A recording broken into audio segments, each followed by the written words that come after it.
আজকের ইতিহাস বিভাগের BHIC 107 কোর্সের থিম 2 এর 6th 7th আর 8th ইউনিট, এই তিনটে ইউনিট কভার করা হবে। 6th ইউনিটের মধ্যে যেই প্রসঙ্গটি রয়েছে সেটি হচ্ছে, যে টপিকটি রয়েছে সেটি হচ্ছে বিজয়নগর সাম্রাজ্য, তার উত্থান, তার সাম্রাজ্যিক প্রসার অর্থাৎ বিস্তার, তার সাথে সাথে বিজয়নগর সাম্রাজ্যের সুদৃঢ়করণ, এবং সেক্ষেত্রে বিভিন্ন পর্যায়ে এটিকে বিভক্ত করে এই সুদৃঢ়করণ প্রক্রিয়াটিকে দেখানোর চেষ্টা করা হচ্ছে। এবং কৃষ্ণদেব রায়, রাজা কৃষ্ণদেব রায়, তার কৃতিত্ব প্রভৃতি এখানে আলোচ্য বিষয় হয়ে উঠবে। আমরা সবাই জানি যে বিজয়নগর সাম্রাজ্যের উৎপত্তি সম্পর্কে নানান মতবাদ প্রচলিত আছে, তবে দুটি প্রাথমিক বিষয়ে সবাই একমত যে এক্ষেত্রে মোহাম্মদ বিন তুগলকের আমলে দাক্ষিণাত্যে তুর্কি সাম্রাজ্যের মুসলমানদের আধিপত্যের বিরুদ্ধে প্রতিক্রিয়ায় এই হিন্দু রাজ্যের উৎপত্তি ঘটেছিল, এবং সঙ্গম বংশীয় দুই ভাই হরিহর ও বুক্ক ছিলেন এই রাজ্যের প্রতিষ্ঠাতা।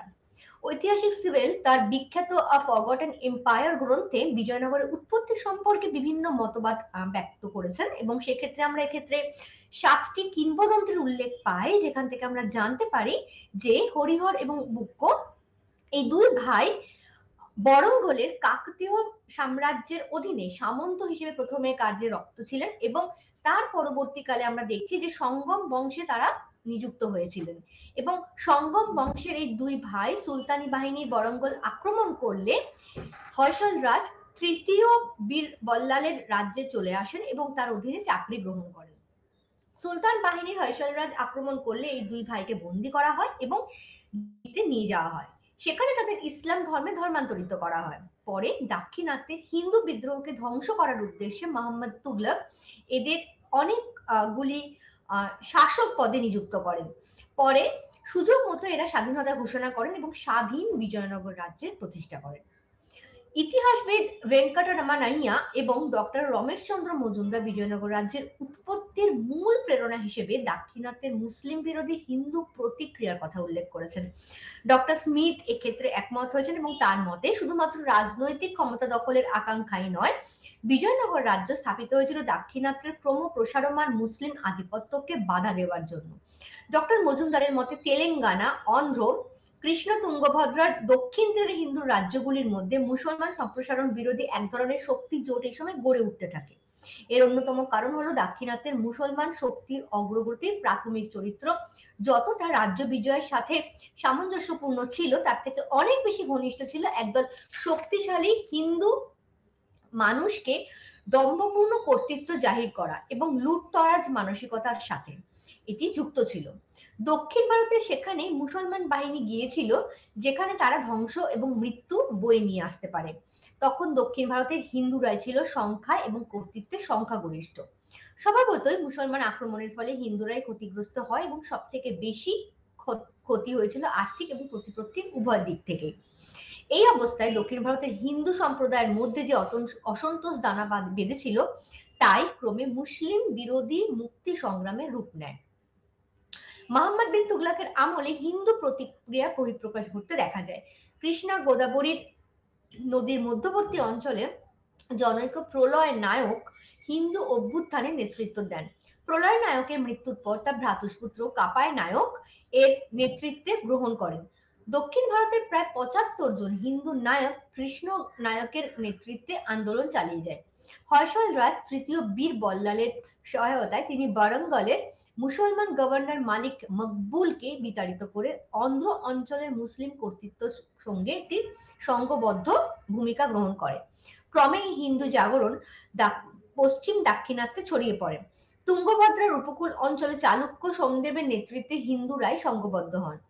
কাম্পিলির মুসলমান গভর্নর মালিক মোহাম্মদের বিরুদ্ধে সোমদেব ব্যাপক আন্দোলন শুরু করেন।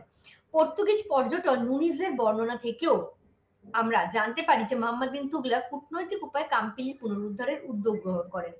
তিনি ইতিপূর্বেই হরিহর ও বুক্ক নামে দুই ভাইকে কাম্পিলি থেকে বন্দী করে রাজধানীতে নিয়ে আসেন। এরা ইসলামে ধর্মান্তরিত হয়েছিল। মোহাম্মদের আনুগত্যের শপথ করিয়ে নিয়ে এই দুই ভাইকে কাম্পিলির শাসক পদে নিয়োগ করা হয়। সুলতানের উদ্দেশ্য প্রাথমিক পর্যায়ে সফল হয়। ফলে এইভাবেই দেখা যাচ্ছে আস্তে আস্তে বিজয়নগর সাম্রাজ্যের আধিপত্য ক্রমশ বিস্তার লাভ করতে থাকে।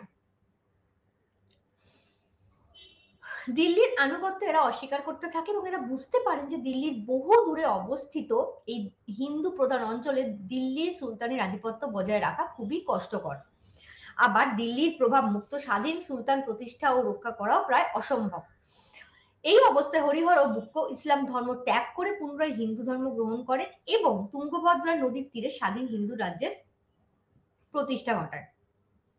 ইসামি বার্নি রচনাতেও আমরা জনৈক বিধর্মী কর্তৃক কম্পালায় স্বাধীন রাজ্য প্রতিষ্ঠার কাহিনীর উল্লেখ পাই। স্বধর্মে প্রত্যাবর্তনের পরে হরিহর ও বুক্ককে প্রভাবিত করেন এবং তাদের গুরু মাধব বিদ্যারণ্য। স্বধর্মে প্রত্যাবর্তনের কাজটাও খুব সহজ ছিল না। হিন্দুদের ক্রমশ এই সময় ধর্মাবলম্বন করা বা পুনর্গ্রহণের রীতি প্রচলিত ছিল না। তাছাড়া মুসলিম শাসকের প্রতিনিধি হবার ফলে এই দুই ভাইকে হিন্দুরা কিছুটা সন্দেহ এবং অবিশ্বাস করত। হিন্দুদের বিদ্যারণ্যে তার শ্রী শৃঙ্গেরির অদ্বৈত মঠের প্রধান বিদ্যার্থীদের শরণাপন্ন তাদের হতে হয়। বিদ্যারণ্যে তার গুরুকে বোঝান যে মুসলমানদের হাত থেকে হিন্দু ধর্মকে রক্ষা করার জন্যই এই দুজনকে হিন্দু ধর্মের পুনর্গ্রহণ করতে হবে। যাই হোক, শেষ পর্যন্ত তিনি সফল হন এবং জনগণকে সন্তুষ্ট করার জন্য ঘোষণা করা হয় যে হরিহর ভগবান শ্রী বিরূপাক্ষের প্রতিনিধি রূপেই দেশ শাসন করবেন। এই জন্য হরিহর শ্রী বিরূপাক্ষ নামক নাম গ্রহণ করেন এবং এই নামেই সমস্ত সরকারি নথিতে স্বাক্ষর করা হয়। 1336 খ্রিস্টাব্দে হরিহর হাম্পি হস্তিনাপতির রাজা হিসেবে অভিষিক্ত হন। এই বিজয়কে স্মরণীয় করে রাখার জন্য তুঙ্গভদ্রা তীরে নতুন রাজধানী বিজয়নগরের ভিত্তি স্থাপন করেন। ঐতিহাসিক দেশাই একটু স্বতন্ত্রভাবে এই ঘটনাকে ব্যক্ত করেছেন। তার মতে দাক্ষিণাত্যের হিন্দু জনগণের নেতৃত্ব দিয়েছিলেন হর্ষলরাজ তৃতীয় বীর বল্লাল। তিনি অধীনস্থ রাজ্য হিসেবে হাম্পি রাজ্যের পত্তন করেন এবং হরিহরকে শাসক হিসেবে নিযুক্ত করেন। তৃতীয় বল্লাল নিহত হবার পর হরিহর স্বাধীনভাবে রাজ্য শাসন করতে শুরু করেন। যাই হোক, একথা সর্বজন স্বীকৃত যে হরিহর এবং বুক্ক বিজয়নগর রাজ্যের প্রতিষ্ঠা করেছিলেন এবং দাক্ষিণাত্যের মুসলমান শক্তির প্রতিদ্বন্দ্বী হিসেবে প্রায় 300 বছর বিজয়নগর রাজ্যের নিজের অস্তিত্ব বজায় রেখেছিল। বিজয়নগর রাজ্যের এই উৎপত্তি এবং এর সম্প্রসারণ দুটি ঘটনার সঙ্গে যুক্ত। একটি হলো বাহামনি বিজয়নগর সংঘর্ষ এবং এই সংঘর্ষ মূলত বিভিন্ন কারণকে কেন্দ্র করে সংঘটিত হয়, যেখানে আমরা অর্থনৈতিক, সামাজিক ইত্যাদি কারণগুলো দেখতে পাবো। এই সংঘর্ষ বিভিন্ন পর্যায়ের মধ্যে দিয়ে অতিক্রম হয়েছিল। সঙ্গম বংশের ক্ষেত্রে আমরা জানতে পারি যে বিজয়নগর সাম্রাজ্যের প্রতিষ্ঠাতা হরিহর ও বুক্কর পিতা সঙ্গমের নামানুসারে এই রাজবংশ সঙ্গম বংশ নামে পরিচিত হয়। অর্থাৎ এই সঙ্গম বংশের সময়কাল থেকেই বিজয়নগর ও 30 খ্রিস্টাব্দে সঙ্গম বংশের শাসন শুরু করেন। তবে হরিহর এবং বুক্ক সম্ভবত রাজা উপাধি গ্রহণ করেননি। পার্শ্ববর্তী দুই শক্তিশালী রাজ্য মহীশূরের হর্ষল রাজা এবং মাদুরাইয়ের সুলতানি রাজ্যের ঈর্ষা বা প্রতিদ্বন্দ্বিতা মুক্ত থেকে শক্তি সংগ্রহের উদ্দেশ্যে তারা রাজকীয় উপাধি গ্রহণে দ্বিধান্বিত ছিলেন। অবশ্য সাহস এবং উদ্যোগের অভাবে তাদের আদৌ ছিল না। হরিহর জানতেন যে অবিরত যুদ্ধের দ্বারাই তার রাজ্য রক্ষা এবং বিস্তার করা সম্ভব হবে। তিনি এই রক্তক্ষয়ী যুদ্ধে হোয়সেলরাজ তৃতীয় বীর বল্লালকে পরাজিত এবং হত্যা করেন। অতঃপর হরিহর ও বুক্ক রক্তাক্ষয়ী যুদ্ধের মধ্যে দিয়ে হোয়সেলরাজ ও তৃতীয় বীর বল্লালকে পরাজিত করেছিলেন এবং হোয়সেল রাজ্যটিকে গ্রাস করে নিয়েছিলেন। স্বভাবতই মাদুরাইয়ের সাথে একটা বিবাদমান প্রতিষ্ঠার লড়াই এই সময় সম্ভবত চলছিল। তারা মাদুরাই আক্রমণ প্রতিহত করেন এবং 1346 মধ্যে সমগ্র হোয়সল রাজ্যটিকে বিজয়নগরের অধিকারভুক্ত করা হয়। মহীশূরের দক্ষিণ পশ্চিম ভাগে শাসনভার পান মোদপ্পা। এই ব্যবস্থাকে অধ্যাপক সতীশচন্দ্র সমবায় লোকতন্ত্র নামে ঘোষণা করেন। এইভাবে উত্তর ও দক্ষিণে কৃষ্ণা ও কাবেরী নদীর মধ্যবর্তী ভূখণ্ড, পূর্ব ও পশ্চিমে দুই সমুদ্রের মধ্যবর্তী অঞ্চল বিজয়নগর সাম্রাজ্যের অন্তর্ভুক্ত হয়। ফেরিস্তার বর্ণনা থেকে আমরা জানতে পারি যে বাহমানি রাজ্যের হাতে পরাজিত হয়ে হরিহর তার রাজ্যের কিছু ভূখণ্ড সুলতান বাহমানি শাহকে ছেড়ে দিতে বাধ্য হয়েছিলেন। হরিহরের মৃত্যুর পর 1356 খ্রিস্টাব্দে বিজয়নগরের সিংহাসনে বসেন বুক্ক। তিনি 1377 পর্যন্ত রাজত্ব করেছিলেন। বুক্কর প্রধান কৃতিত্ব ছিল প্রতিবেশী শত্রু রাজ্য মাদুরার বিরুদ্ধে সফল অভিযান চালিয়ে ওই রাজ্যের শক্তি খর্ব করা। সম্ভবত বুক্কের মৃত্যুর পরেই সম্পূর্ণ মাদু রাজ্য বিজয়নগরের অন্তর্ভুক্ত হয়। দক্ষিণে পরমেশ্বরম পর্যন্ত তিনি সাম্রাজ্য সম্প্রসারণ করতে সক্ষম হন। একটি লিপিতে তিনি দীর্ঘ সংগ্রামের সূচনা ঘটিয়েছিলেন বলে জানা যায়। রাজ্যের উত্তর দিকে মুসলমান শাসিত বাহামানি রাজ্য ছিল বিজয়নগরের সব থেকে বড় প্রতিদ্বন্দ্বী। 1347 খ্রিস্টাব্দে বাহামানি রাজ্যের প্রতিষ্ঠা হয়। প্রতিষ্ঠাতা ছিলেন জনৈক আফগান সৈনিক আলাউদ্দিন হাসান শাহ। তিনি বাহামান শাহ উপাধি নিয়েছিলেন, তাই এই রাজ্যটি বাহামানি রাজ্য নামে পরিচিতি লাভ করে। যাই হোক, মুসলমান শাসিত বাহামানি রাজ্যের সাথে হিন্দু রাজ্য শাসিত বিজয়নগর রাজ্যের সংঘাত ছিল ইতিহাসের অনিবার্য পরিণতি। সাধারণভাবে বলা যায় যে হিন্দু পুনরুজ্জীবনবাদী আন্দোলনের ধারক হিসেবে বিজয়নগর রাজ্য মুসলমান শাসিত বাহামানি রাজ্যের বিনা সাধনে উন্মুখ ছিল। আবার বাহামানি রাজ্যের শাসকদের হিন্দু বিদ্বেষ অস্বাভাবিক কোনো ঘটনা ছিল না, কিন্তু শুধুমাত্র ধর্মীয় বিদ্বেষ এই দুটি দক্ষিণী রাজ্যের দীর্ঘ সংঘাতের মূল কারণ ছিল না। এই সংঘর্ষের আপাত লক্ষ্য ছিল দাক্ষিণাত্যে রাজনৈতিক প্রাধান্য অর্জন করা, তবে সেই লক্ষ্য গভীর অর্থনৈতিক প্রয়োজনবোধ দ্বারা অনুপ্রাণিত ছিল। তুঙ্গভদ্রা দোয়াব, কৃষ্ণ গোদাবরী বদ্বীপ ও মারাঠা রাজ্য এই তিনটি সুনির্দিষ্ট অঞ্চলের উপর কর্তৃত্ব স্থাপনের সাথে অর্থনৈতিক লাভ ক্ষতি প্রশ্ন জড়িত ছিল।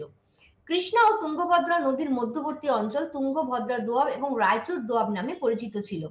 অর্থনৈতিক সমৃদ্ধির জন্য প্রাচীন কাল থেকে এই অঞ্চলকে কেন্দ্র করে দক্ষিণী রাজ্যগুলির মধ্যে সংঘাত চলত। প্রাচীন কাল থেকেই পশ্চিমী চালুক্য এবং চোলদের মধ্যে এবং পরে যাদব ও হৈসলদের মধ্যে এই ধরনের দীর্ঘ সংঘর্ষের সূত্রপাত ঘটতে দেখা যায়। মধ্যযুগে এই স্বার্থ সংঘাতের ধারা লক্ষ্য করা যায় বিজয়নগর এবং বাহমানি রাজ্যের মধ্যেও। কৃষ্ণা গোদাবরী উপকূল অঞ্চলটি ছিল অত্যন্ত উর্বর এবং বাণিজ্য সমৃদ্ধ। এই অঞ্চলে অনেকগুলো সমৃদ্ধ এবং ব্যস্ত বন্দর থাকার ফলে ব্যাপক বহির্বাণিজ্য সম্ভব হতো। কৃষিজ উৎপাদনের ক্ষেত্রেও অঞ্চলটি ছিল লোভনীয়। স্বভাবতই এই সমৃদ্ধ অঞ্চলের কর্তৃত্ব লাভের জন্য যে অগ্রণী শক্তির মধ্যে সংঘর্ষ হয়ে পড়ে অনিবার্য। বিজয়নগর বাহমানি সংঘর্ষের তৃতীয় কারণ ছিল কোঙ্কণ ও পার্শ্ববর্তী অঞ্চলের কর্তৃত্ব দখলের চেষ্টা। পশ্চিমঘাট পর্বত এবং সমুদ্র মধ্যবর্তী কোঙ্কণ অঞ্চলটি ছিল ওই অঞ্চলের মধ্যে। ভারতের ভালো জাতের ঘোড়া ছিল না। ভালো ঘোড়ার জন্য ভারতীয় শাসকদের নির্ভর করতে হতো মধ্য এশিয়া ব্যবসায়ীদের উপরে। গোয়া বন্দর হয়ে ঘোড়া আমদানি সহজ ছিল, তাই ওই অঞ্চলের সামরিক উপযোগিতাও ছিল গুরুত্বপূর্ণ। তাই বিজয়নগর বাহমানি রাজ্যের দুটি এই তিনটি অঞ্চলের আধিপত্য স্থাপনের লক্ষ্য দীর্ঘ সংঘর্ষে লিপ্ত হয়। বিলুপ্তির পর মুহূর্ত পর্যন্ত বিজয়নগর ও বাহমানি রাজ্যদ্বয়ের মধ্যে প্রায়ই সামরিক সংঘাত চলছিল। এই যুদ্ধে বহু মানুষ প্রাণ হারায় এবং বিনষ্ট হয় প্রভূত ধনসম্পদের। ধ্বংসের কাজে কোনো পক্ষই পিছিয়ে ছিল না। উভয় অপরের গ্রাম ও নগরে লুণ্ঠন করত, অগ্নিসংযোগ করত এবং স্ত্রী পুরুষ শিশুদের বন্দী করে কৃতদাস হিসেবে বিক্রি করত। সব মিলিয়ে উভয় রাজ্যই নৃশংসতা এবং বর্বরতা আশ্রয় নিত। বিজয়নগর রাজ বুক্কো রায়চুর দোয়াব মুদগল দুর্গ আক্রমণ করে এই দীর্ঘ সংগ্রামের সূচনা ঘটায় এবং সেটি ছিল মূলত 1367 খ্রিস্টাব্দে। বুক্কো এবং এই আক্রমণকালে যথেষ্ট নৃশংসতার পরিচয় দেয়। এর প্রত্যুত্তরে বাহমানি রাজ্যের সুলতান 1 লক্ষ হিন্দুকে হত্যা করার শপথ গ্রহণ করেন এবং বিজয়নগরের বিরুদ্ধে যাত্রা করেন। তিনি মুদগল দুর্গে পুনর্দখল করেন এবং তুঙ্গভদ্রা অতিক্রম করে বিজয়নগর রাজ্যে প্রবেশ করেন। এই যুদ্ধে উভয় পক্ষে সর্বপ্রথম কামান ব্যবহার করতে দেখা গিয়েছিল। অবশ্য তুলনামূলকভাবে রাজ্যের অশ্বারোহী এবং গোলন্দাজ বাহিনী বেশি দক্ষতার পরিচয় দিয়েছিল। দীর্ঘদিন যুদ্ধের পরে ফলাফল অমীমাংসিতই থেকে যায়। শেষ পর্যন্ত রণক্লান্ত উভয় পক্ষে সন্ধি স্বাক্ষরে বাধ্য হয়। শর্তানুসারে উভয় পক্ষের যুদ্ধপূর্ব অবস্থা ফিরিয়ে আনা হয় এবং দোয়াব অঞ্চলের উভয়ই ভাগাভাগি করে নেয়। উভয় রাজ্যই যুদ্ধে নিষ্ঠুরতার পরিহার করার পক্ষে মত প্রকাশ করেন। স্থির হয় ভবিষ্যৎ যুদ্ধের অকারণে অসামরিক ব্যক্তিদের হত্যা করা হবে না। ডক্টর সতীশচন্দ্র এইভাবে দক্ষিণ ভারতের যুদ্ধ বিগ্রহের মানবিকতা বোধের জাগ্রত করতে সাহায্য করেছিল বলে তিনি মনে করেন। বুক্কের মৃত্যুর পরে সিংহাসনে বসেন তার পুত্র দ্বিতীয় হরিহর। তিনি সর্বপ্রথম মহারাজাধিরাজ এবং রাজা পরমেশ্বরম উপাধি গ্রহণ করেন। সুযোদ্ধা দ্বিতীয় হরিহর মাদুরাই দখল করে পূর্ব উপকূলের দিকে রাজ্য বিস্তারে মন দেন। এই অংশে কয়েকটি হিন্দু রাজ্যের অস্তিত্ব লক্ষ্য করা যায়। এদের মধ্যে উচ্চ বদ্বীপ অঞ্চলের রেড্ডিরা এবং কৃষ্ণা গোদাবরী নিম্ন বদ্বীপ অঞ্চলের বারাঙ্গল রাজ্য ছিল গুরুত্বপূর্ণ। এই পূর্ব উপকূলের দিকে উড়িষ্যার রাজ্য এবং বাহমানি রাজ্যের কর্তৃত্ব বিস্তারের ইচ্ছা ছিল। যাই হোক, বারাঙ্গল রাজ্যের সাথে বাহমানি সুলতানের মৃত্যুতার ফলে হরিহরের ইচ্ছা পূর্ণ হয়নি। বারাঙ্গল বাহমানি জোট 50 বছরের অধিক স্থায়ী ছিল। এর সত্ত্বেও দ্বিতীয় হরিহর বিজয়নগরের মর্যাদা প্রতিপত্তি অক্ষুণ্ণ রাখতে সক্ষম হন।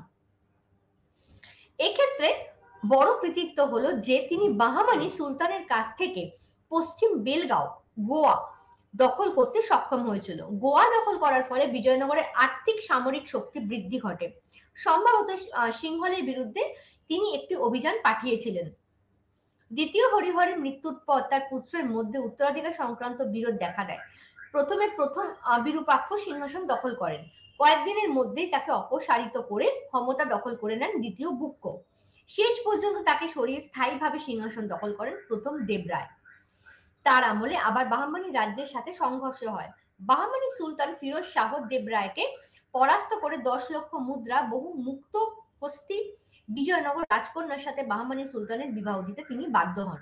এই বিবাহ উপলক্ষে 3 দিন ধরে উৎসব চলে। তবে এই বৈবাহিক সম্পর্কের উভয় রাজ্যের মধ্যে স্থায়ী রাজনৈতিক মৈত্রী রক্ষা করতে পারেনি। কিছুদিনের মধ্যেই দেবরায় বরঙ্গল রাজ্যের সাথে জোটবদ্ধ হন। তাদের লক্ষ্য ছিল দুর্বল রেড্ডি রাজ্যটি নিজেদের মধ্যে ভাগ করে নেওয়া। বাহমানি মৈত্রী রাজ্য জোট থেকে বরঙ্গলকে বেরিয়ে আসার ফলে দক্ষিণ ভারতের রাজনৈতিক শক্তিসাম্য পরিবর্তন ঘটে। দেবরায় বাহমানি সুলতান ফিরোজ শাহকে পরাজিত করে কৃষ্ণা নদীর তীর পর্যন্ত সমগ্র ভূখণ্ড নিজের অধিকারভুক্ত করে নেয়। প্রথমে দেবরায় পর মাত্র কয়েক মাসের জন্য সিংহাসনে বসেছিলেন বিজয় রায়। তারপর শুরু হয় সঙ্গম বংশের শ্রেষ্ঠ নৃপতি দ্বিতীয় দেবরায়ের শাসন, অর্থাৎ 1422 থেকে 1446 খ্রিস্টাব্দ। তার আমলে বাহমানি রাজ্যের সাথে সংঘর্ষ অব্যাহত ছিল। দ্বিতীয় দেবরায় উপলব্ধি করেন যে সুদক্ষ তীরন্দাজ বাহিনী দেশের সামরিক শক্তি বৃদ্ধির অন্যতম প্রধান উপায়। ফেরিস্তা লিখেছেন যে বিজয়নগরের বাহিনীকে তীরন্দাজদের সুদক্ষ করে তোলার জন্য দ্বিতীয় দেবরায় জায়গির দিয়ে 2000 মুসলিম প্রশিক্ষক নিয়োগ করেছিলেন। তবে ডক্টর সতীশচন্দ্র মনে করেন যে ইতিপূর্বে বিজয়নগরের বাহিনীতে মুসলমান সৈন্য নিয়োজিত ছিল। দক্ষ তীরন্দাজও বিজয়নগরে ছিল। সম্ভবত অশ্বারোহী নিপুণ তীরন্দাজ হিন্দু বাহিনীতে ছিল না। ভারতে আগত পর্তুগিজ নুনিজের লেখা থেকে জানা যায় যে কুইলেন, শ্রীলঙ্কা, পুলিকট, পেন্ডু অর্থাৎ ব্রহ্মদেশ এবং তেনাসামি অর্থাৎ মালয় প্রভৃতির রাজ্য দ্বিতীয় দেবরায়কে কর দিত। তবে এরা সবাই বিজয়নগরের করদ রাজ্য ছিল কিনা সে সম্পর্কে সন্দেহ আছে। ডক্টর সতীশ চন্দ্রের মতে বিজয়নগর রাজ্য নৌবাহিনীতে এত বেশি দক্ষ ছিল না যে পেগো বা তেনাসেরিমের মতো উপকূলবর্তী রাজ্য থেকে নিয়মিত কর আদায় করতে পারত। সম্ভবত মৈত্রীর নিদর্শন হিসেবে তারা বিজয়নগরের উপঢৌকন পাঠাতো। তবে সিংহলের বিরুদ্ধে বিজয়নগরের কয়েকবার সফল অভিযান পাঠিয়েছিল এবং হয়তো সেখান থেকেই বিজয়নগর নিয়মিত কর লাভ করত। দ্বিতীয় দেবরায়ের মৃত্যুর পরে অর্থাৎ 1446 তার পুত্র মালিকার্জুন বিজয়নগরের শাসনভার গ্রহণ করেন। তার দীর্ঘ 19 বছরের রাজত্বকালে গুরুত্বপূর্ণ ঘটনা হলো বাহমানি এবং উড়িষ্যার রাজ্যদ্বয়ের মিলিত আক্রমণ। অবশ্য মল্লিকার্জুন এই আক্রমণ থেকে প্রতিহত করে নিজের রাজ্যকে অটুট রাখেন। এই কাজে বিশেষ কৃতিত্ব দেখান চন্দ্রগিরির সালুক বংশীয় জনৈক সেনানায়ক নরসিমা। স্বভাবতই বিজয়নগর রাজ্যে নরসিমার প্রভাব ও মর্যাদা খুবই বৃদ্ধি পায়। মল্লিকার্জুনের পর বিজয়নগর সিংহাসনে বসেন তার ভাই দ্বিতীয় বিরূপাক্ষ। দীর্ঘ 2 দশকের ক্ষমতায় অধিষ্ঠিত থাকলে শাসক হিসেবে তিনি ছিলেন খুবই অদক্ষ। ফলে সারা রাজ্যে বিশৃঙ্খলা প্রকট হয়ে পড়ে এবং বহু সামন্ত তার কৃতিত্বের অস্বীকার করে স্বাধীন আচরণ করতে থাকেন। উচ্চ পদস্থ কর্মচারীদের মধ্যেও লোভ শোষণ প্রবণতা যথেষ্ট বৃদ্ধি পায়। প্রজাদের দুঃখ দুর্দশা বাড়তে থাকে এবং এই সুযোগে উড়িষ্যার রাজা পুরুষোত্তম গজপতি দক্ষিণ দিকের তিরুভেন্নামেলাইতেই পর্যন্ত অগ্রসর হয়ে যান এবং সেই অঞ্চলগুলি দখল করে নেন। বাহমানি রাজাও বিজয়নগরের ভূখণ্ড গ্রাস করতে উদ্যত হন।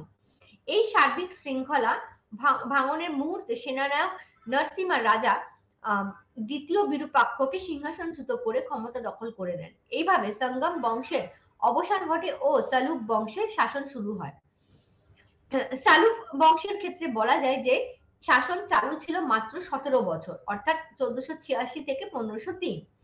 এর রাজ্যের প্রতিষ্ঠাতা ছিল, এই বংশের প্রতিষ্ঠাতা ছিলেন রাজা নরসিমা। মোটামুটি দক্ষ শাসক হিসেবেই নিজেকে ইতিহাসের পাতায় রেখে গিয়েছিলেন।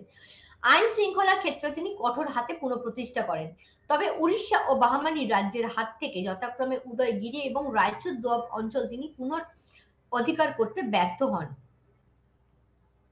নরসাল নায়কের মৃত্যুর পর, অর্থাৎ নরসিমার মৃত্যুর পর তার পুত্র বীর নরসিমহা পিতার ক্ষমতার অধিকারী হন এবং তবে তিনি ছিলেন উচ্চাকাঙ্ক্ষী। তাই ইম্মাদিকে হত্যা করে তিনি নিজেকেই বিজয়নগরের রাজা বলে ঘোষণা করেন। এটি ছিল বিজয়নগর রাজ্যের দ্বিতীয় সামরিক অভ্যুত্থান। এর ফলে সালুক বংশীয় শাসনের সমাপ্তি ঘটে এবং সূচনা হয় তুলব বংশের শাসন কার্যের। বীর নরসিমা অবশ্যই দক্ষ শাসক ছিলেন, কিন্তু তার শাসনকাল আভ্যন্তরীণ বিদ্রোহ এবং মুসলমানদের আক্রমণের দ্বারা বেশ সংকটপূর্ণ হয়ে পড়েছিল। নরসিমা অত্যন্ত দক্ষতার সাথে বিদ্রোহী সামন্তদের পরাস্ত করতে সক্ষম হন। এই সময় বাহমানি সুলতান মোহাম্মদ শাহের উদ্যোগে মুসলমান অভিজাতরা বিজয়নগরের বিরুদ্ধে অস্ত্র ধারণ করেন। এক্ষেত্রে বীর নরসিংহ বিতার আর ডিডু অঞ্চলের শাসক রামরায় এবং তার পুত্র তিম্মার বিশেষ সাহায্য লাভে উপকৃত হন। গভর্নর আল মিদার এক চুক্তির দ্বারা তার আমদানিকৃত সমস্ত ঘোড়া কেনার ব্যবস্থা করেন। এর ফলে বিজয়নগরের অশ্বারোহী বাহিনী শক্তিশালী হয়ে ওঠে এবং রায়তদের অবস্থার উন্নতির জন্য তিনি কৃষি সম্পর্কিত ক্ষেত্রেও বিভিন্ন সংস্কার ঘটিয়েছিলেন। এইভাবে বিজয়নগর সাম্রাজ্য তার সম্প্রসারণ এবং তার সমৃদ্ধির সূচনা ঘটিয়েছিল।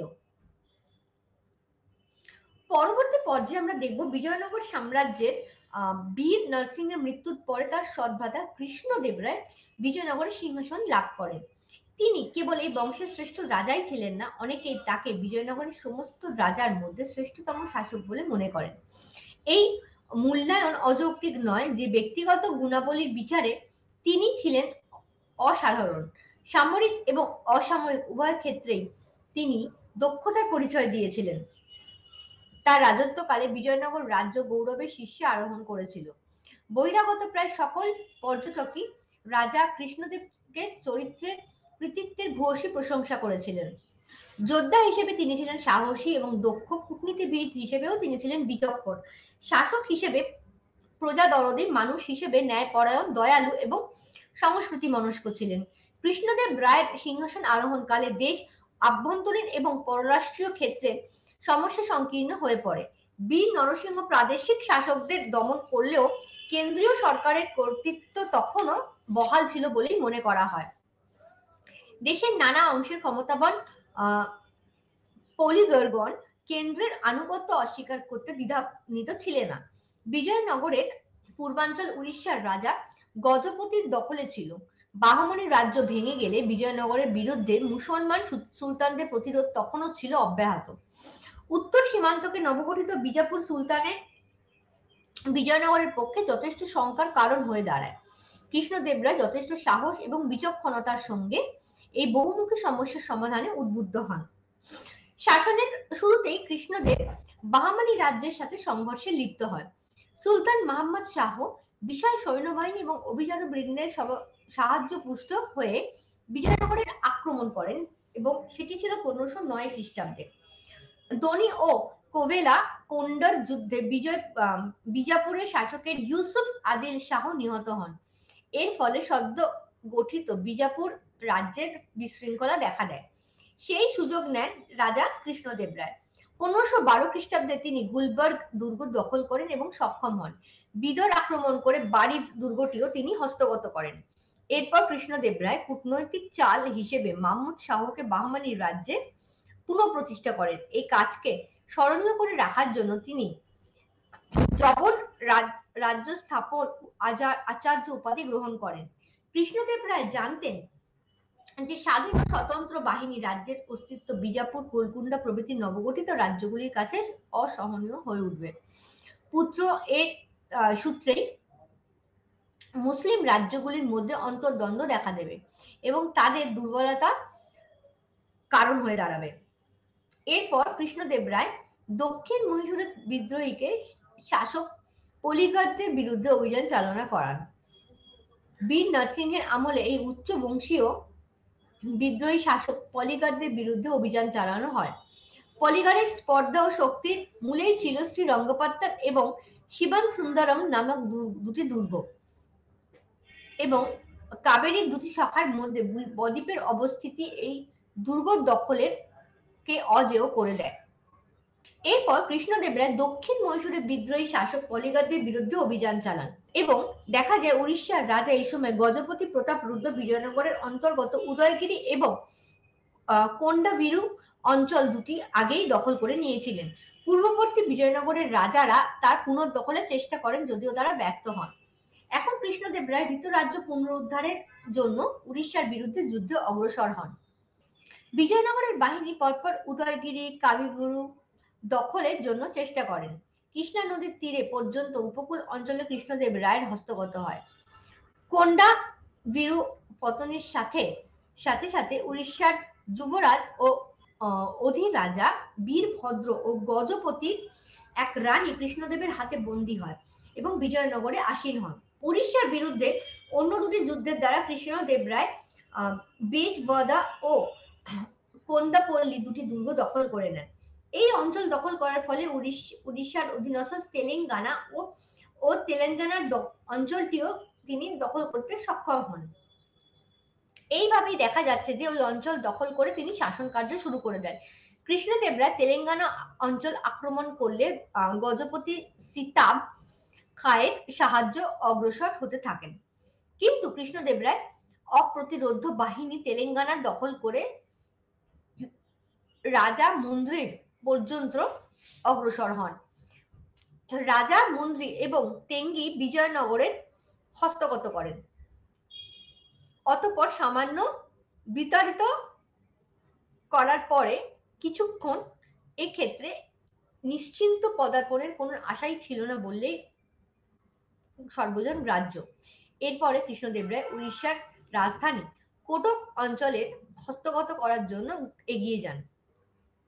শেষ পর্যন্ত রাজা গজপতি কৃষ্ণদেবের কাছে শান্তির প্রভাব পাঠাতে বাধ্য হন। মৈত্রী প্রজাগণ কয়েকটি রাজ্য তাদের অন্তর্ভুক্ত করেন এবং এই রাজ্য অন্তর্ভুক্তিগুলির মধ্যে আমরা জানতে পারি যে মৈত্রীর প্রমাণস্বরূপ গজপতি নিজ কন্যাকে কৃষ্ণদেব রায়ের সাথে বিবাহ দেন এবং পরিবর্তে কৃষ্ণা নদীর উত্তরাংশে শাসন করার অধিকার ফিরে পান। পর্যটক নুনিজের মতে গজপতির পুত্র বীরভদ্র এই সময় বিজয়নগরে বন্দী অবস্থায় আত্মহত্যা করেন। নুনিজ আরো জানান যে গজপতির পুত্র তিনি স্বাধীনভাবেই তার অঞ্চলকে বাঁচিয়ে রাখতে কিছুটা সক্ষম হয়েছিল।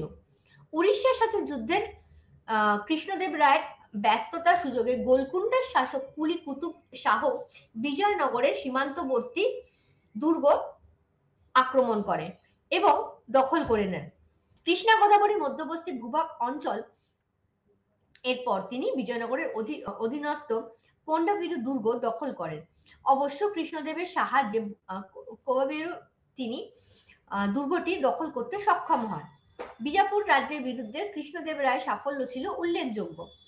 একাধিকবার তিনি এই মুসলিম রাজ্যটিকে সাহায্য করেছিলেন তার সংঘর্ষের কারণে। ইতিপূর্বে কৃষ্ণদেব রায় যখন রায়চুর দুর্গ দখল করেন তখন বিজাপুরের ইসমাইল আদিল রায়চুর দুর্গ পুনরুদ্ধারের জন্য উদ্যোগ গ্রহণ করেন এবং কৃষ্ণদেব রায়ের উড়িষ্যা যুদ্ধে রাজস্থানের অংশগ্রহণও লক্ষ্য করা যায়। 1520-তে সুলভ তিম্মার নেতৃত্বে বিজয়নগর বাহিনী রায়চুর পুনরুদ্ধারের জন্য যুদ্ধ শুরু করে। বিজাপুর বাহিনী যুদ্ধ বিধ্বস্ত হয় এবং আদিল শাহ প্রাণ ভয়ে আত্মগোপন করেন। অবশ্য তারপরে মুসলমান বাহিনী দুর্গের অবরোধ চালিয়ে যায়। কৃষ্ণদেব রায় শেষ পর্যন্ত পর্তুগিজ প্রেরণ করে রায়চুর প্রত্যাপনের দাবি জানান। প্রত্যুত্তরে কৃষ্ণদেব রায় জানান যে বিজাপুরের সুলতান রাজা কৃষ্ণদেব দেবের পদচুম্বন করে তার কৃতজ্ঞতা জানালে তিনি রায়চুরকে ফিরিয়ে দিয়েছিলেন। আদিল খাঁ প্রথমে এই শর্তে রাজি হন এবং যদিও শেষ পর্যন্ত তিনি মনে করেন যে এক্ষেত্রে তাকে বেশ কিছু জিনিস তার চিন্তা জগতে রাখতে হবে এবং তিনি রায়চুর ফিরিয়ে দেন। আদিল খাঁ প্রথমে এই শর্তে রাজি হয়ে যান এবং শেষ পর্যন্ত তিনি তা করেননি। উপরন্তু নানাভাবে কৃষ্ণদেবকে বিজাপুর বাহিনীকে সম্পূর্ণ ধ্বংস করলেও গুলবার্গ দখল করতে দেননি। নুনিস লিখেছেন যে কৃষ্ণদেব দ্বিতীয় মোহাম্মদ শাহের জ্যেষ্ঠ পুত্র এবং ওই অঞ্চলের শাসক নিযুক্ত করেন এবং মোহাম্মদের শাহের অন্য দুই পুত্র সহ বিজয়নগরে ফিরিয়ে আসেন। বাহমানি রাজ্যের রাজা দ্বিতীয় মোহাম্মদের ওঠা নামা এই অবস্থা বন্ধ করে দেন। পর্তুগিজ বণিকদের সাথে সঠিক কর্মক্ষমতা, সঠিক সময় রাজ্য করা এবং সেই সময়ের প্রতিক্ষণে উভয়ের মধ্যে দ্বন্দ্বকে এগিয়ে নিয়ে চলতে বাধ্য করা হয়। পর্তুগিজ বণিকদের সাথে সম্পর্ক রক্ষার ক্ষেত্রে কৃষ্ণদেব রায় বিচক্ষণতার পরিচয় দিয়েছিলেন এবং ইতিমধ্যে পর্তুগিজরা বেশ শক্তিশালী হয়ে উঠেছিল। আরব পার্সি নাবিকদের ব্যস্ততা সুযোগে তিনি তাদের পরাস্ত করেন এবং দেখা যায় যে আস্তে আস্তে নিজের নৌবাহিনীর একটি সংগঠনও তিনি দখল করেন এবং ধ্বংস করে পর্তুগিজরা কার্যত অশ্বের বাণিজ্যে একচেটিয়া কর্তৃত্ব অর্জন করে। ভারতীয় সেনাবাহিনীর দক্ষতা বৃদ্ধির জন্য এই অশ্বের যোগান ছিল অস্বাভাবিক। কৃষ্ণদেব রায় দক্ষিণ ভারতের সাহিত্যের এক নব সঙ্গমের যুগের সূচনা ঘটিয়েছিল। কৃষ্ণদেব স্বয়ং তেলেগু এবং সংস্কৃত ভাষার প্রতিভাবান পণ্ডিত হয়ে ওঠেন। সাহিত্যিকদের পৃষ্ঠপোষকতার ফলে তিনি রাজার অন্যতম কর্তৃত্ব বলেই গ্রহণ করেন এবং দেখা যায় যে একজন সাহিত্যিকদের হিসেবে তিনি সংস্কৃত, কানাড়ি সহ দক্ষিণ ভারতের সমস্ত ভাষার চর্চায় উৎসাহিত দিতেন। কৃষ্ণদেব রায়ের ক্ষেত্রে বলা যায় যে তিনি ছিলেন সংস্কৃতি মনস্ক, কান্নাড়ি সহ দক্ষিণ ভারতের সমস্ত ভাষার চর্চা তার জানা ছিল। সাহিত্যের ক্ষেত্রেও তিনি যথেষ্ট সুযোগের সৎ ব্যবহার করেন এবং সাহিত্য প্রেমী রূপেও নিজেকে তুলে ধরেন। কৃষ্ণদেব রায় একজন মহান নির্মাতা ছিলেন।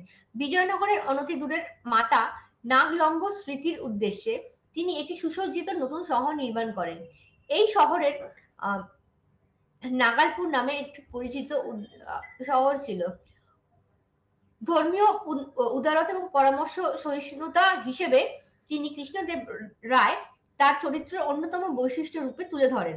তিনি নিজে ছিলেন বৈষ্ণব ধর্মে দীক্ষিত, কিন্তু সমস্ত ধর্মের প্রতি তিনি ছিলেন সহানুভূতিশীল। দ্বিতীয় পর্যটক শ্রী অন্যদিকে আমরা জানতে পারি ফ্রেডরিক বারবোসা কৃষ্ণদেবের ধর্মীয় উদারতাকেও ব্যাখ্যা করেছেন এবং তিনি লিখেছেন যে রাজ্যে সবাইকে এতটাই স্বাধীনতা দিয়েছিল যে তার সাম্রাজ্যে কেউ কেউ আসতে পারতো, এখানে থাকতে পারতো এবং নিজ নিজ ধর্ম পালন করতে পারতো। সব মিলিয়ে রাজা কৃষ্ণদেব রায় ছিলেন একজন পরিপূর্ণ শাসক। কৃষ্ণদেব রায় পরবর্তীকালে কালিকোটার যুদ্ধের মধ্যে দিয়ে বিজয়নগর বাহমানি দ্বন্দ্ব একটি নব পর্যায়ে উন্নীত হয় এবং কৃষ্ণদেব রায়ের মৃত্যুর পরে বিজয়নগর সাম্রাজ্যের আধিপত্যের সূচনা ঘটতে দেখা যায়। কৃষ্ণদেব রায় মনোনীত উত্তরাধিকার অচ্যুত রায়ের বিরুদ্ধে এবং কৃষ্ণদেবের মারাঠি যে সংঘবদ্ধ জোটবদ্ধ দল ছিল তার বিরুদ্ধে গিয়ে 18 মাসের নাবালক সন্তানের পক্ষে সিংহাসনের দাবি করা হয় এবং কৃষ্ণদেব রায় শাসক রাম রায় অচ্যুত রাম রায়কে প্রশাসনিক গুরুত্বপূর্ণ পদ ও অর্থ প্রদানের বিনিময়ে কোনো ক্রমে সিংহাসন বসেন। বিজয়নগরের এই অন্তর্দ্বন্দ্বের সুযোগে উড়িষ্যার প্রতাপরুদ্র এবং গজপতি, বিজাপুরের ইসমাইল আদিল শাহ এবং একই সঙ্গে বিজয়নগরের আক্রমণ করতে শুরু করেন। রায়চুর মুদগল আদিল শাহ দখল করেন এবং সবগুলি নায়ক বিদ্রোহের ঘোষণা করলে তার অচ্যুত রায় ছিলেন আদিল শাহের দখলকারী হিসেবে যথেষ্ট সাড়া ফেলেছিল।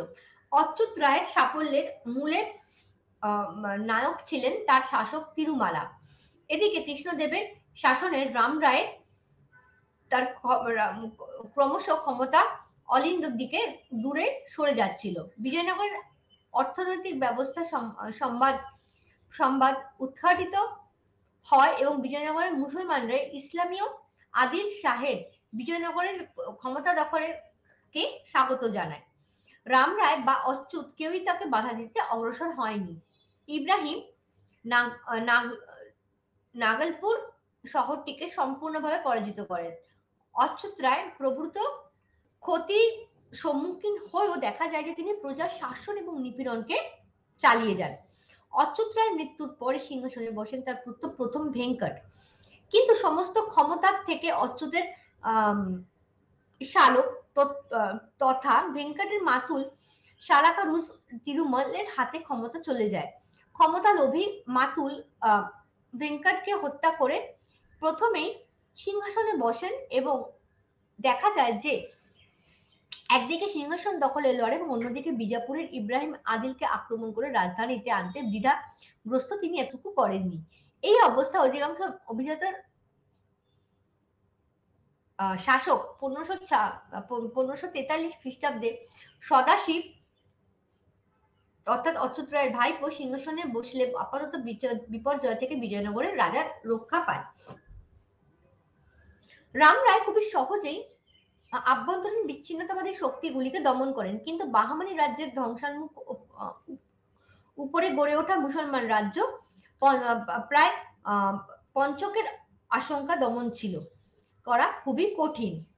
এইভাবে আস্তে আস্তে বাহামানি রাজ্যের পতন ঘটে এবং বিজয়নগর সাম্রাজ্যের উত্থান ঘটতে দেখা যায় এবং বিজয়নগর সাম্রাজ্য তার সাম্রাজ্যিক সুদৃঢ়তাকেও ধরে রাখে। ক্রমে রাম রায়ের কূটনৈতিক উদ্দেশ্য মুসলিম রাজ্যগুলির কাছে স্পষ্ট হয়ে যায়। অক্ষমতার দম্ভে রাম রায়ও কিছুটা উগ্র হয়ে ওঠেন। হিন্দু বিজয়নগরের বিরুদ্ধে এই মুসলিম জোট গড়ার পক্ষপাতী ছিল। সৈয়দ আদিলের মতে আহমদনগরের নিজাম শাহ এবং নাদিলের কাজের প্রথম প্রদর্শক ছিলেন, কিন্তু ফেরিস্তার মতে বিজাপুরের আলী আদিল শাহ ছিলেন এক উদ্যোক্তা। প্রস্তুতি সম্পূর্ণ হবার পরেই আদিল শাহ রাম রায়ের কাছে রায়চূড় দুর্গ দখল করে নেন বা দাবি করেন। স্বাভাবিকভাবেই রাম রায় এই অন্যায় দাবি নস্যাৎ করে দেন। সঙ্গে সঙ্গে 4 রাজার মুসলিম বাহিনী সেখানে চলে আসে। কৃষ্ণদেবের থেকে সিংহাসন পর্যন্ত প্রায় বহুবার এই দ্বন্দ্বের সূচনা ঘটে এবং জানা যায় যে তালিকটের যুদ্ধ নামে এই যুদ্ধ খ্যাত ছিল, যেটি সংঘটিত হয়েছিল 1556 খ্রিস্টাব্দে। রাম রায় ও তার অশ্বারোহী বাহিনী অদক্ষ হয়ে পড়ে।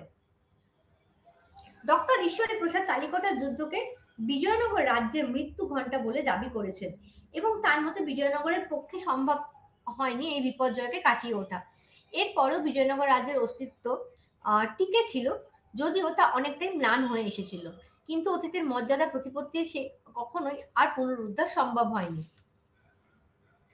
পরবর্তী পর্যায়ে আমরা দেখবো এই বিজয়নগর তার সাম্রাজ্যিক সম্প্রসারণের সঙ্গে সঙ্গে তার প্রশাসনকে সুদৃঢ়করণের সঙ্গে সঙ্গে তার কৃষি ব্যবস্থা এবং কর ব্যবস্থাকে যথেষ্টভাবে সংগঠিত করেছিল। পণ্ডিত নীলকণ্ঠ শাস্ত্রী লিখেছেন যে বিজয়নগরের সংখ্যাগরিষ্ঠ মানুষ গ্রামে বসবাস করত এবং তাদের প্রধান জীবিকাই ছিল কৃষি উৎপাদন। জমির মালিকানার সঙ্গে বৃত্তির অনুসারে সামাজিক মর্যাদার দত্তক হিসেবে বিবেচিত হতো। এইভাবে গ্রামগুলি কৃষক এবং ভূস্বামীর আবাসস্থলে পরিণত হয়। দৈনিক এই সময় অতীতকাল থেকে কৃষিযোগ্য জমি গ্রামের অধিবাসীদের মধ্যে সময় অনুসারে বন্টন করা হতো। ছোট বড় ভূস্বামী ছাড়াও অসংখ্য ভূমিহীন কৃষকরাও ক্ষেত মজুদে পরিণত হতো। এই অন্তর্বর্তীকাল থেকে পিজেন্ট এবং assembly on the association of the landlord শুরু হতে দেখা যায়। দৈনিক কৃষি মজুরদের সাধারণত উৎপন্ন শস্যের মজুরি দেওয়া হতো। বর্গা চাষ বিজয়নগরের জনপ্রিয় ছিল, বিশেষত মাঠ ও এবং মন্দিরের জমিগুলিতে বর্গা এবং ভাগ চাষীদের মধ্যে বন্টন করে চাষাবাদ করা হতো। নীলকণ্ঠ শাস্ত্রীর মতো অধিকাংশ ক্ষেত্রে এই ধরনের বর্গা চাষের কৃষক ও বর্গাদারদের জমির আংশিক মালিকানার অধিকারী হতে হতো। খাদ্যশস্য বা ডাল জাতীয় খাদ্য উৎপাদনের পাশাপাশি বিজয়নগরের রাজ্য এবং সেই অনুযায়ী রাজার ভাব চরিত্র গঠন করতে দেখা যায়। নীলকণ্ঠ শাস্ত্রীর মতে অধিকাংশ ক্ষেত্রে এই ধরনের বর্গা চাষের কৃষক এবং বর্গাদারদের জমির আংশিক মালিকানার অধিকারী হয়ে যেতেন। বিজয়নগরের জলসেচ ব্যবস্থার উপরও বিশেষ গুরুত্ব দেওয়া হয়েছে। এখানে নদী এবং খালের উপর বাঁধ দিয়ে কৃষি জমিতে জল যোগানের ব্যবস্থা করা হতো। কর ব্যবস্থার ক্ষেত্রে বলা যায় যে বিজয়নগরের কর ব্যবস্থার কেন্দ্র ছিল ভূমি রাজস্ব।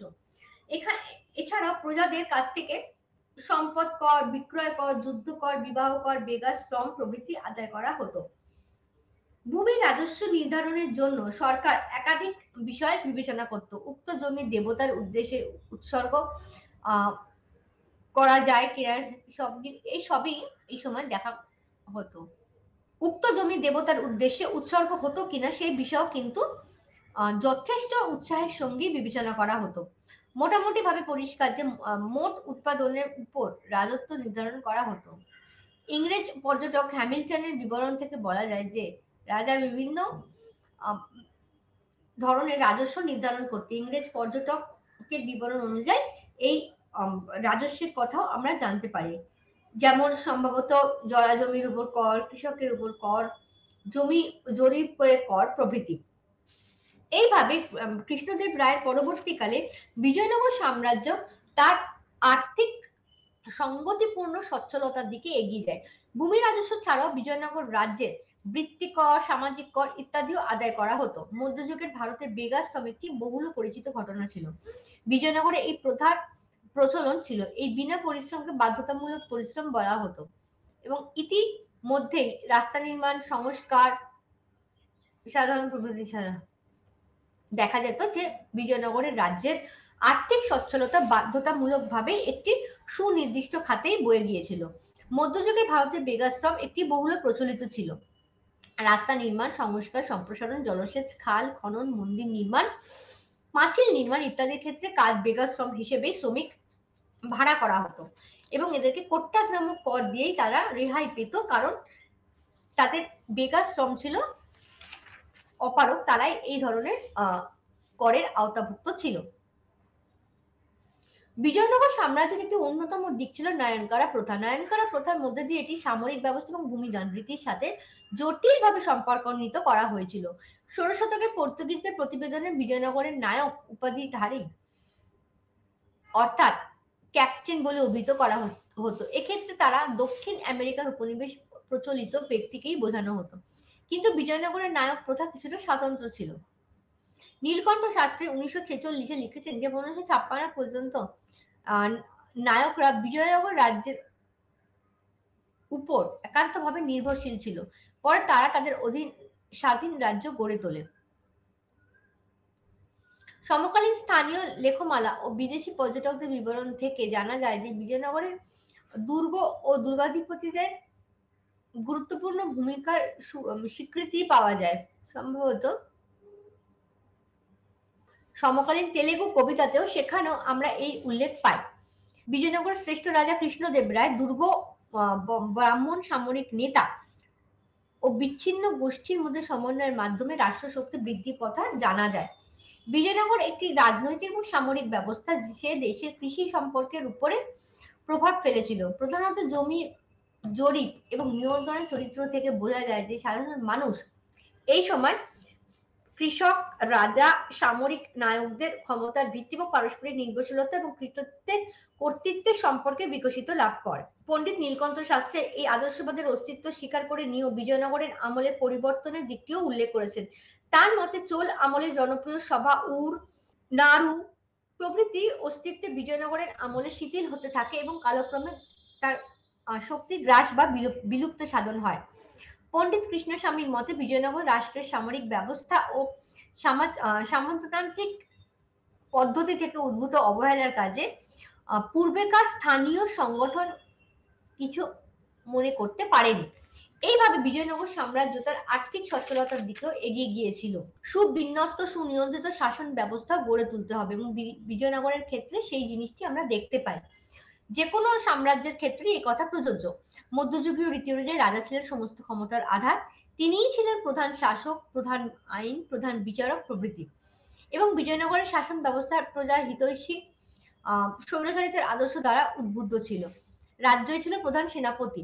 প্রভূত ক্ষমতার অধিকারী স্বৈরাচারিতার আদর্শ দ্বারা উদ্বুদ্ধ হয়ে বিজয়নগরের শাসন ব্যবস্থা প্রজা হিতৈষী স্বৈরাচারিতার আদর্শ দ্বারা চালিত হয়েছিল। অর্থাৎ দক্ষিণ ভারতের অন্যতম শ্রেষ্ঠ রাজা কৃষ্ণদেব রায়ের আমলে আম মুক্ত মালদা গ্রন্থ থেকে সেখানকার শাসনের প্রকৃতি সম্পর্কে বুঝে নেওয়া যায়। একটি মন্ত্রী পরিষদের সাহায্যে রাজ্য শাসন করা হতো এবং এই পরিষদের ক্ষমতা ছিল 8 জন মন্ত্রীকে নিয়ে গঠিত। ব্রাহ্মণ ক্ষত্র বৈশ্য থেকে মন্ত্রী নিয়োগ করা হতো। অনেক ক্ষেত্রে প্রধানত উচ্চ বর্ণের ক্ষেত্রে মন্ত্রী পদ বংশানুক্রমিক ছিল।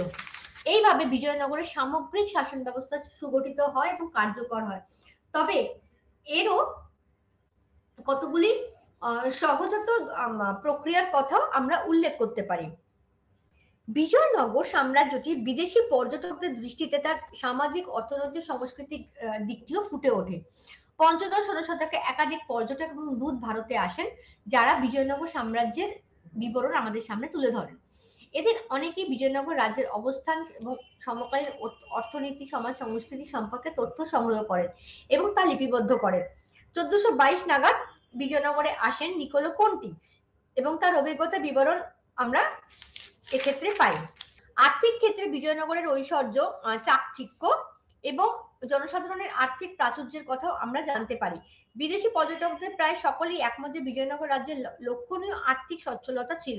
সমস্ত মানুষের আয় ব্যয় হয়তো সমান ছিল না, উচ্চবিত্তের পাশে নিম্নবিত্তের মানুষ অনেক ছিল, কিন্তু সাধারণভাবে যাকে দারিদ্র্যের যন্ত্রণা বলে তা বিজয়নগরের কোনো মানুষকেই ভোগ করতে হয়নি। দেশের এই সমৃদ্ধির প্রধান উৎসই ছিল কৃষি, শিল্প এবং বাণিজ্য। পায়েস লিখেছেন যে এদেশে প্রচুর ধান এবং অন্যতম শাখা রূপে শিম জাতীয় ফসল আমাদের দেশে যা হয় না সেই সময় সেখানে উৎপাদিত হতো। কার্পাসে প্রচুর চাষ হতো। এদেশে অসংখ্য গ্রাম এবং শহরে বড় বড় নগর গড়ে উঠেছিল। কৃষি উৎপাদন বৃদ্ধির দিকে রাজাদের সজাগ দৃষ্টি ছিল। বিজয়নগরের আর্থিক সমৃদ্ধির মূলে কৃষি, পরেই ছিল বাণিজ্যের স্থান। আভ্যন্তরীণ বহির্বাণিজ্য এই দুই ক্ষেত্রেই বিজয়নগরের অগ্রণী ভূমিকা গ্রহণ করেছিল। পূর্ব ভারতীয় দ্বীপপুঞ্জ, ব্রহ্মদেশ, মালয়, চীন, আরব, পারস্য, দক্ষিণ আফ্রিকা, আবিসিনিয়া, পর্তুগাল প্রভৃতি দেশের সাথে বিজয়নগরের বহির্বাণিজ্য চলতো। এছাড়া বিদেশ থেকে আমদানি হতো ঘোড়া, হাতি, তামা, কয়লা প্রভৃতি। এছাড়া স্থলপথে, জলপথে বাণিজ্য হতো এবং সমুদ্র উপকূলবর্তী বন্দরগুলিকেও অন্তর্দেশীয় বাণিজ্যের মধ্যে সুগঠিত করা হয়েছিল। শিল্প এবং গিল্ডের ক্ষেত্রে বলা যায় যে বণিকরা এক্ষেত্রে যথেষ্ট গুরুত্ব পেত এবং তারা বণিক সংঘ গড়ে তুলেছিল। একই ধরনের শিল্প বা ব্যবসা শহরকে নির্দিষ্ট স্থানে গড়ে ওঠার প্রবণতা লক্ষ্য করা যায়। আব্দুর রাজাক এর বিবরণে আমরা এর সন্ধান পাই। সামাজিক দিক থেকে বলা যায় যে বিজয়নগরের সমাজ জীবনে বিস্তারিত চিত্র পাওয়া যায়। জাতিভেদ প্রথা, আনুষঙ্গিক সামাজিক সম্পর্কের ধারা বিজয়নগরে বর্তমান ছিল। জাতিভেদ প্রথার ভিত্তিতে গড়ে ওঠা সমাজ ব্যবস্থাকে টিকিয়ে রাখাই রাজার ক্ষমতার অন্যতম কর্তব্য বলে বিবেচিত হয়। বিখ্যাত কবি পেড্ডান রচিত মনচরিত্রম গ্রন্থে ব্রাহ্মণ অভিহিত করা হয়েছিল। সমাজে ব্রাহ্মণদের সর্বাধিক সম্মান প্রদান করা হয়। বিজয়নগরের রাজারা ব্রাহ্মণদের বিশেষ মর্যাদা দিতেন। ফলে সামাজিক ও ধর্মীয় জীবনে ব্রাহ্মণদের বিশেষ কর্তৃত্ব ছিল। ক্রমে রাজনীতিতেও তাদের প্রভাব বৃদ্ধি পেয়েছিল। পর্যটক নুনিস ব্রাহ্মণদের সৎ, দক্ষ এবং পরিশ্রমী এবং তীক্ষ্ণ মেধা সম্পন্ন বলে উল্লেখ করেছেন। বিজয়নগর সমাজের নারীরা বিশেষ মর্যাদার অধিকারী ছিল এবং রাজনীতি, সমাজ, সংস্কৃতির ক্ষেত্রেও তারা সক্রিয় ভূমিকা গ্রহণ করেছিল। এইভাবে সাংস্কৃতিক ধারারূপেও বিজয়নগর সংস্কৃতি যথেষ্ট উন্নত ছিল এবং সাহিত্য, শিল্প প্রভৃতি ক্ষেত্রে তারা অগ্রণী ভূমিকা নিয়েছিল এবং সংস্কৃত ভাষাতেও তারা যথেষ্ট পাণ্ডিত্য অর্জন করেছিল এবং এই সময় সাহিত্য, দর্শন, জ্যোতির্বিদ্যা চর্চা, নাট্যকারে রাজ্যসভায় অলঙ্কৃত ছিল, যাদেরকে অষ্টদিগ্গজ বলা হতো এবং কৃষ্ণদেব রায় স্বয়ং বহু সাহিত্য রচনা করেছিলেন। রাজপরিবারের সদস্য, কর্মচারী প্রমুখ বিজয়নগরের সাংস্কৃতিক ধারা বিকাশের সঙ্গেও জড়িত ছিল। শিল্প স্থাপত্যের দিকটিও এই সময় বিজয়নগর রাজ্য অবহেলিত ছিল না। শিল্প স্থাপত্যের প্রতি বিজয়নগরের রাজাদের সহজাত আকর্ষণ ছিল। রাজা কৃষ্ণদেব রায় ছিলেন এক মহান নির্মাতা এবং নীলকণ্ঠ শাস্ত্রীর মতে বিজয়নগর রাজ্যের দক্ষিণে ভারতীয় শিল্প স্থাপত্যের অধীন এবং স্বতন্ত্র চূড়ান্ত রূপ প্রকাশ লাভ করতে দেখা যায়। এইভাবে বিজয়নগর রাজ্য তার সাংস্কৃতিক ধারাকে কেন্দ্র করেই এগিয়ে গিয়েছিল এবং এই প্রচেষ্টা প্রায় বিজয়নগর সাম্রাজ্যের বহুল পরিচিত সংস্কৃতি ধারার সঙ্গে সংযুক্ত হয়েছিল। বিজয়নগর সাম্রাজ্যের তার কৃতিত্ব তার সাম্রাজ্য বিস্তার, তার জনহিতকর কার্যাবলী প্রভৃতির পাশাপাশি আমরা যেই দিকটি তুলে ধরবো এবং এই ইউনিটের যেটি অন্তর্ভুক্ত সেটি হচ্ছে এই সময় বাংলাদেশ, গুজরাট, রাজস্থান প্রভৃতি অঞ্চলে গড়ে উঠতে থাকে। বাংলাদেশে বখতিয়ার খলজির শাসন মোটামুটি ভাবে দক্ষিণ পশ্চিমবঙ্গের বীরভূম জেলা এবং উত্তর পূর্ব বাংলার দিনাজপুর জেলার মধ্যে সীমাবদ্ধ ছিল। 1203 থেকে 5-এর মধ্যে দেখা যাচ্ছে তিনি বাংলার শাসন সংগঠনে ব্রতী হয়েছিলেন এবং মোহাম্মদ ঘুরির বিশ্বস্ত অনুচর ইখতিয়ার উদ্দিন মোহাম্মদ বখতিয়ার খলজি আনুমানিক 1203 থেকে 4-এর মধ্যে তার রাজা লক্ষণ সেনকে পরাজিত করে বাংলাদেশের একাংশে মুসলমান শাসনের সূচনা ঘটিয়েছিলেন এবং এই সময় থেকে বাংলার একটি আঞ্চলিক আগমন আমরা লক্ষ্য করতে পারি। এরপর থেকে বাংলায় মামেলুক বংশের শাসন বংশের আমরা ঘটতে দেখি। মামেলুক শাসন বংশের পরবর্তীকালে ইলিয়াস শাহী বংশের আগমন, হুসেন শাহী বংশের আগমন প্রভৃতির মধ্যে দিয়ে বাংলার আঞ্চলিক বিকাশের ঘটনা আমাদের সামনে উঠে আসে এবং বাংলার আর্থিক অবস্থাও সেই সময় বেশ সচ্ছল ছিল এবং সমকালীন অর্থনৈতিক বর্ণনা থেকে জানা যায় যে ক্ষমতায় অধিষ্ঠিত শাসকরা অভিজাতদের সন্তুষ্টি বিধানই তাদের মূল লক্ষ্য ছিল এবং সর্বদা যুদ্ধে ব্যস্ত থাকার ফলে বাংলা সুলতানরা এখানকার কৃষি বাণিজ্যের ব্যবস্থাকে সাধারণত হস্তক্ষেপ করতেন না। ফলে কৃষক কুল বণিকরা আপন আপন বৃত্তিতে স্বাধীনভাবে আত্মনিয়োগ করত। সুলতানি আমলে বাংলাদেশে অর্থনৈতিক সমৃদ্ধি ছিল লক্ষণীয়। কৃষি, বাণিজ্য, শিল্প প্রভৃতির ক্ষেত্রে অর্থ সমাগমের প্রচুর দিক আমরা লক্ষ্য করতে পারি এবং সেদিক থেকে দেখা যায় যে এই সময় বৃহৎ বঙ্গ গ্রন্থে বাংলা সমৃদ্ধির উল্লেখ পাওয়া যায়। প্রাচীনকাল থেকে বহির বাণিজ্যের ক্ষেত্রে বাংলা যথেষ্ট সচ্ছলতার চিহ্ন রেখে গেছিল এবং সম্পদশীল ধনী ব্যক্তিদের পাশাপাশি দরিদ্র ক্লিষ্ট সাধারণ মানুষের কথাও আমরা কিন্তু এই সময় জানতে পারি যারা সমসাময়িক সাহিত্যে তাদের আত্মপ্রকাশ ঘটিয়েছিল। গুজরাট এই সময় একটি অর্থনৈতিক কারণে এবং রাজনৈতিক গুরুত্ব এর বেশি ছিল এবং কাম্বে, সুরাট, ব্রোচ ইত্যাদি সমুদ্র বন্দরের সমাহারে গুজরাট ভারতের বাণিজ্যিক মানচিত্রটি উজ্জ্বল কেন্দ্র রূপে স্থান লাভ করেছিল। এই বাণিজ্যিক গুরুত্বের জন্য গুজরাটের প্রতি দেশি বিদেশি রাজনৈতিক শক্তিগুলি লোলুপ দৃষ্টি দেখা যায়। আলাউদ্দিন খলজি 1297 আমরা জানি গুজরাট রাজ্য দখল করে দিল্লি সুলতানি সাম্রাজ্যের অন্তর্ভুক্ত করেন এবং একজন প্রাদেশিক গভর্নর নেতৃত্বে গুজরাটের সুলতানি শাসন কায়েম করেন। কিন্তু ফিরোজ শাহ তুগলকের আমলে দিল্লি সুলতানের অবক্ষয় সূচনা ঘটে এবং গুজরাট তার অধীনতা দিল্লি সুলতানের অধীনতা থেকে মুক্তি লাভ করে এবং জনৈক ধর্মান্তরিত রাজপুত্রের সন্তান জাফর খাঁ 1391 খ্রিস্টাব্দে গুজরাটের গভর্নর নিযুক্ত হলে সেই প্রক্রিয়া ত্বরান্বিত হয়। 1401-এ তিনি আনুষ্ঠানিকভাবে স্বাধীনতা ঘোষণা করেন এবং 1403-এ জাফর খাঁয়ের পুত্র তাতার খাঁ কিছু বিদ্রোহী অভিজাতদের সাথে ষড়যন্ত্র করে জাফর খাঁকে আসওয়াল দুর্গের বন্দী করে নিজেকে সুলতান বলে ঘোষণা করা হয়। তিনি নাসিরুদ্দিন মোহাম্মদ শাহ নামে পরিচিত হন এবং উচ্চাকাঙ্ক্ষী তাতার খাঁ দিল্লির অভিযান করে সুলতানি সাম্রাজ্য দখলের কর্মসূচি গ্রহণ করেন, কিন্তু ওই অভিযানে তিনি নিহত হন। 1411 খ্রিস্টাব্দে তার মৃত্যুর পর তার পৌত্র আহমদ শাহ গুজরাটের শাসক হন এবং আহমদ শাহকে স্বাধীন গুজরাট রাজ্যের প্রকৃত প্রতিষ্ঠাতা বলেই বলা চলে। এইভাবে গুজরাট তার স্বাধীনতা কায়েম করে। রাজস্থানের ক্ষেত্রেও কিন্তু আমরা দেখতে পাই যে আদি মধ্যযুগে ভারতীয় সামাজিক এবং রাজনৈতিক ক্ষেত্রে গুরুত্বপূর্ণ বিষয় হলো ক্ষত্রিয় সম্প্রদায়ের রাজপুত নামক নতুন জাতির উত্থান। রাজপুতদের উৎপত্তি সম্পর্কে নানা মত প্রচলিত আছে। গুপ্ত পরবর্তী যুগে ভারতের বসবাসকারী বিদেশিদের মধ্যে থেকে রাজপুতদের উৎপত্তি হয়েছিল বলেই জানা যায়। তেমনি কেউ কেউ কেউ এদের অধিকাংশই আর্য বংশভূত ছিল বলে জানা যায়। এইভাবে রাজপুতদের আগমন এবং রাজপুতরা ক্রমে তাদের বৈশিষ্ট্যপূর্ণ অবস্থানের মধ্যে দিয়ে রাজপুতানা রাজস্থান অঞ্চলে গড়ে তুলতে সক্ষম হয়। বি.এন. যাদব মনে করেন যে বিভিন্ন অঞ্চলে বসবাসকারী ক্ষত্রিয়, ব্রাহ্মণ এবং উপজাতীয়দের মধ্যে বিভিন্ন রাজপুত গোষ্ঠীর উদ্ভব হয়েছিল। জাতীয়তাবাদী ইতিহাস হচ্ছে রাজপুতদের ভারতীয় উৎসে তত্ত্বের প্রচার ঘটে এবং ব্রজদুলাল চট্টোপাধ্যায়ের গ্রন্থ আমরা এদের উত্থানের কথা জানতে পারি।